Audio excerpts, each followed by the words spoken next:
Hello friends, welcome to my channel. మీకు కనుక ఈ వీడియో నచ్చినట్లయితే తప్పకుండా లైక్ చేయండి. బాగీని అమర్ని ఎలాగైనా సరే విడిదీయాలని చెప్పి మనోహరి భోజనంలో విషాన్ని కలుపుతుంది. ఇక అది చూసిన ఆరు, ఓసే మనో వద్దే, పిల్లల కోసం చేసిన భోజనంలో నువ్వు విషం కలిపావు, పిల్లలకు ఏదైనా అవుతుంది, దయచేసి పిల్లల జోలికి రావద్దు, నీకు దండం పెడతాను అని చెప్పి ఆరు గట్టిగా అరుస్తూ ఉంటుంది. ఇక మనోహరి అలా పిల్లల కోసం తయారు చేసిన భోజనంలో విషాన్ని కలిపిన తర్వాత సైలెంట్గా వెళ్ళి హాల్లో కూర్చుంటుంది. ఇక అప్పుడే అమర్ కూడా ఆఫీస్కి వెళ్ళడం కోసం అని చెప్పి రెడీ అయ్యి కిందికి వస్తాడు. ఇక కిందికి వచ్చిన తర్వాత మనోహరితో, మనోహరి నీతో నేను ఒక విషయం మాట్లాడాలి, నిన్న పార్టీలో గొడవ జరిగింది కదా, వాళ్ళు నీకేమైనా తెలుసా అని చెప్పి అడుగుతూ ఉంటాడు. ఇక దాంతో మనోహరి, ఎందుకు అమర్, నీకు ఆ డౌట్ ఎందుకు వచ్చింది అని చెప్పి ఇక అలా మనోహరి కంగారు పడుతూ అమర్ని అడుగుతూ ఉంటుంది. మరేం లేదు, ఇంతకు ముందు కూడా వాళ్ళు పెళ్లిలో కనిపించారు, బాగి వాళ్ళ విలేజ్కి వెళ్ళినప్పుడు అక్కడికి కూడా వచ్చారు, వాళ్ళు పదే పదే ఎందుకు మనం ఉన్న ప్లేస్కే వస్తున్నారో నాకు అర్థం కావడం లేదు.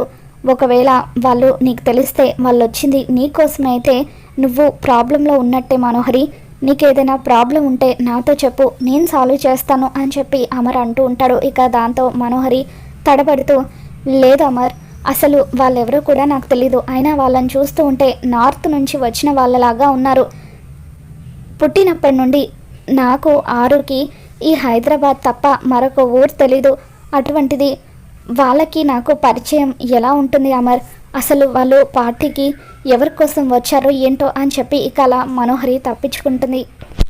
సరే మనోహరి, ఒకవేళ నీకు ఏదైనా ప్రాబ్లం ఉందేమో సాల్వ్ చేద్దామని అడిగాను, ఏమనుకోకు, సరే నాకు ఇక ఆఫీస్కి టైం అవుతుంది అని చెప్పి రాతోడు నువ్వు పిల్లల్ని స్కూల్ దగ్గర డ్రాప్ చేసి అప్పుడు ఆఫీస్కి వచ్చేస్తే అని చెప్పి అంటూ ఉంటే, ఓకే సార్ అని చెప్పి రాతోడు అంటూ ఉంటాడు. ఇక అలా అమర్ బయటకు వెళ్ళిపోయిన తర్వాత బాగి పిల్లల కోసం అని చెప్పి వంటగదిలో క్యారేజ్ సిద్ధం చేస్తూ ఉంటుంది. ఇక రాతోడేమో, పిల్లలు త్వరగా రండి, స్కూల్కి టైం అవుతుంది అని చెప్పి అంటూ ఉంటాడు. ఇక ఆరు ఏమో, అయ్యో, బాగి ఏమో పిల్లలకు మనోహరి విషం కలిపిన భోజనాన్ని పెట్టేస్తుంది, ఇప్పుడు ఎలా ఆపాలి గుప్తా గారు అని చెప్పి ఇక అలా చుట్టుపక్కల అంతా కూడా గుప్తా కోసం వెతుకుతూ ఉంటుంది. గుప్తా ఎక్కడా కనిపించడు, ఇప్పుడు నేనేం చేయాలి, బాగితో ఈ విషయం చెప్పాలా అని చెప్పి ఆరు ఆలోచనలో పడుతుంది. ఇక బాగి ఏమో ఆ క్యారేజ్ని సిద్ధం చేసి, త్వరగా రండి పిల్లలు, టైం అవుతుందని చెప్పి పిలుస్తూ ఉంటే పిల్లలు రెడీ అయ్యి కిందికి వస్తారు. చూడండి పిల్లలు, ఈరోజు అన్నీ కూడా మీకు ఇష్టమైనవే చేశాను, ఒక్క మెతుకు కూడా వదిలేయొద్దు, అంతా తినేయాలి అని అంటుంటే, అలాగే మిస్ అమ్మ, తప్పకుండా బాక్స్ అంతా కూడా ఖాళీ చేస్తాం అని, అమ్మ పాప బాయ్ మిస్ అమ్మ అని చెప్పి అలా పిల్లలంతా కూడా బాగీకి బాయ్ చెప్పి రాతోడితో కలిసి కారులో వెళ్తూ ఉంటారు. ఇక ఆరు ఏమో, అయ్యో ఇప్పుడు ఎలా, పిల్లల్ని ఎలా కాపాడుకోవాలి అని చెప్పి టెన్షన్ పడిపోతూ ఉంటుంది. ఇదంతా చూస్తున్న మనోహరి ఎంతగానో ఆనందపడిపోతూ, వసే బాగి, నా స్థానంలోకి వచ్చి నా అమర్ మనసులో చోటు సంపాదించుకుందాం అనుకున్నావు కదా, ఇక ఈరోజే నీకు ఇంట్లో లాస్ట్ డే, పిల్లల జోలికి ఎవరొచ్చినా కూడా ఎట్టి పరిస్థితులను అమర్ క్షమించడు, ఇప్పుడు నువ్వు వండిన భోజనంలో నేను విషాన్ని కలిపాను, ఖచ్చితంగా నువ్వే విషం కలిపి పిల్లల్ని చంపాలని ప్లాన్ చేశావని నేను అమర్ నమ్మేలాగా చేస్తాను, ఇక అప్పుడు అమర్ ఎప్పటికీ నిన్ను క్షమించాడు, ఈ ఇంటి గడప తొక్కనివ్వడు అని చెప్పి అలా మనోహరి ఎంతగానో సంబరపడిపోతూ ఉంటుంది. ఇక ఆరు ఏమో, ఎలాగైనా సరే ఈ విషయం బాగీకి చెబుదాం అనుకుని, బాగి, పిల్లలకు నువ్వు పెట్టిన భోజనంలో మనోహరి విషం కలిపింది, అది తింటే పిల్లలకి ఏమైనా అవుతుంది అని చెప్పి అలా అంటూ ఉంటే బాగీకి ఆరు మాటలు వినిపించవు. ఇక దాంతో ఆరు, ఇదేంటి, నేనెందుకు బాగీకి కనిపించడం లేదు, ఎందుకు నా మాటలు బాగీకి వినిపించడం లేదు అని చెప్పి అనుకుంటూ ఉంటుంది. ఇక అలా రాతోడు కారు వెనకాల ఆరు పరిగెడుతూ, పిల్లలు దయచేసి మీరు ఆ భోజనం తినకండి, అందులో మనోహరి విషం కలిపింది అని చెప్పి ఇక అలా అరుస్తూ ఉంటుంది. అలా గేట్ దాటి బయటకి వెళ్ళబోతూ ఉంటే ఆరు అక్కడున్న వలయం వల్ల ఇక అలా బయటికి వెళ్ళలేదు, అక్కడ అంతా కూడా మంటలు వస్తూ ఉంటాయి. అయ్యో ఏమైంది ఈరోజు, ఎందుకు నేను ఇల్లు దాటి బయటకు వెళ్ళలేకపోతున్నాను, బాగి కూడా నేను కనిపించడం లేదు ఎందుకు అని చెప్పి ఆరు ఎంతగానో కంగారు పడిపోతూ ఉంటుంది. యమలోకానికి వెళ్ళిన గుప్తా తన దివ్య దృష్టితో ఇదంతా కూడా చూస్తూ ఉంటాడు. బాలిక, ఏం జరుగుతున్నదో నాకు అంతా కూడా తెలుసు, నువ్వు ఏం చేస్తావో కూడా తెలుసు, అందుకే నువ్వు విధిరాతని మార్చకుండా ఉండడం కోసం నేనే నువ్వు ఈరోజు ఆ బాలికకు కనిపించకుండా చేశాను. అలాగే ఇంటి చుట్టూ బంధనాన్ని కూడా నేనే గీశాను. ఎందుకంటే నేను అర్జెంట్ పని మీద యమలోకానికి రావాల్సి వచ్చింది. నేను లేని సమయంలో ఘోర నిన్ను బంధించే అవకాశం ఉంది. అలా జరగకుండా ఉండాలంటే నువ్వు ఇంట్లోనే ఉండాలి. అందుకే నేను బంధనాన్ని గీశాను అని చెప్పి గుప్తా తను బంధనాన్ని గీసిన విషయాన్ని గుర్తు చేసుకుంటాడు. ఇక ఆరు ఏమో ఇంట్లోనే ఉండి అయ్యో ఇప్పుడు నా పిల్లల్ని నేను ఎలా కాపాడుకోవాలి అని చెప్పి దేవుడా నీకేదైనా కోపం ఉంటే నా మీద తీర్చుకో, దయచేసి నా పిల్లల జోలికి రావద్దు అని చెప్పి ఎలాగైనా సరే నువ్వే నా పిల్లల్ని కాపాడాలి అని చెప్పి ఆరు ఎంతగానో ఏడుస్తూ ఉంటుంది. మరోవైపు బాగి నీల ఇంకా ఊరి నుండి తిరిగి రాకపోవడంతో ఇల్లు అంతా కూడా క్లీన్ చేస్తూ ఉంటుంది.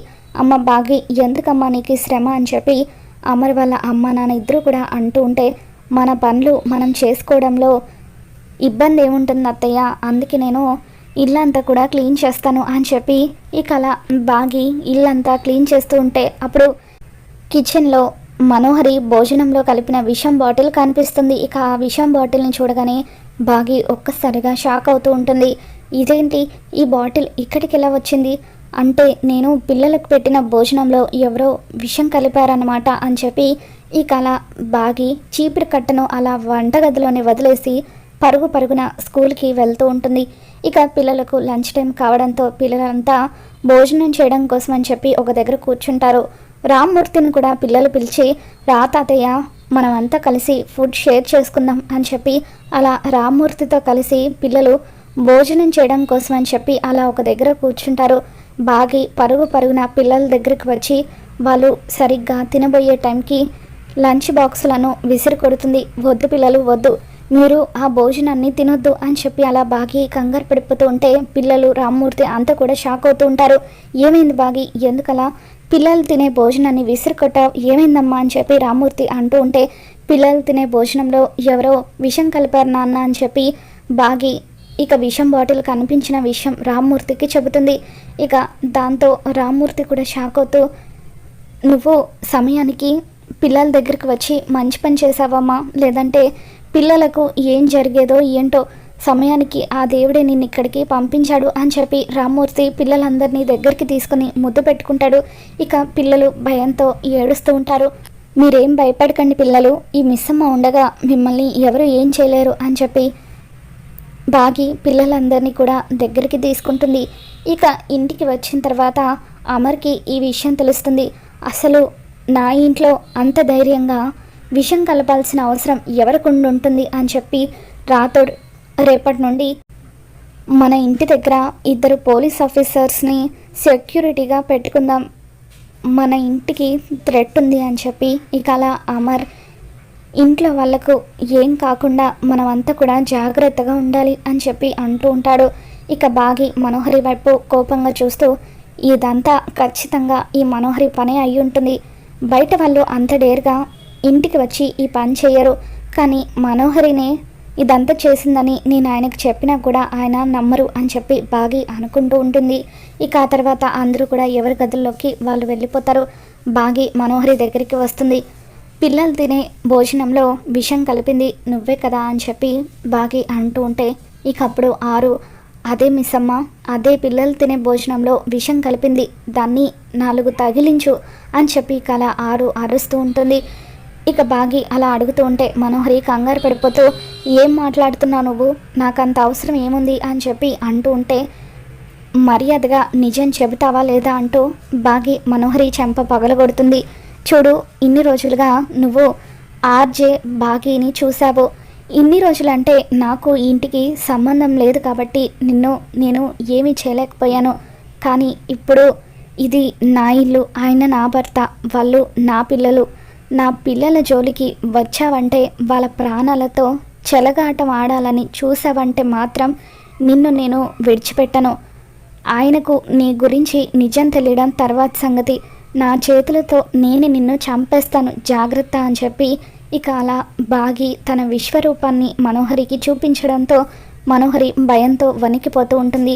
ఇక అలా బాగి అక్కడి నుండి మనోహరికి వార్నింగ్ ఇచ్చి వెళ్ళబోతూ 1 నిమిషం ఆగి నిన్న పార్టీలో ఒక అతను గన్తో షూట్ చేశాడు కదా, నాకెందుకో అతను వచ్చింది నీకోసమేనని అనుమానం అని చెప్పి బాగి అంటూ ఉంటే, లేదు లేదు అసలు వాళ్ళెవరో నాకు తెలియదు, వాళ్ళు ఎవరో నార్త్ నుంచి వచ్చారు అని చెప్పి మనోహరి అంటూ ఉంటే, ఇక అప్పుడు బాగి వాళ్ళెవరో నీకు తెలియనప్పుడు నార్త్ నుంచి వచ్చారని అంత కరెక్ట్గా ఎలా చెబుతున్నావు, ఎందుకు నీ మొహంలో టెన్షన్ మొదలైంది అని చెప్పి ఇక అలా అడుగుతూ ఉంటే మనోహరి మరింత టెన్షన్ పడిపోతూ, లేదు లేదు అసలు వాళ్ళెవరో నాకు తెలీదు, మర్యాదగా ఇక్కడి నుండి వెళ్ళిపో అంటూ ఇక అలా బాగిని బయటకు గెంటేసి తలుపులు వేసుకుంటుంది.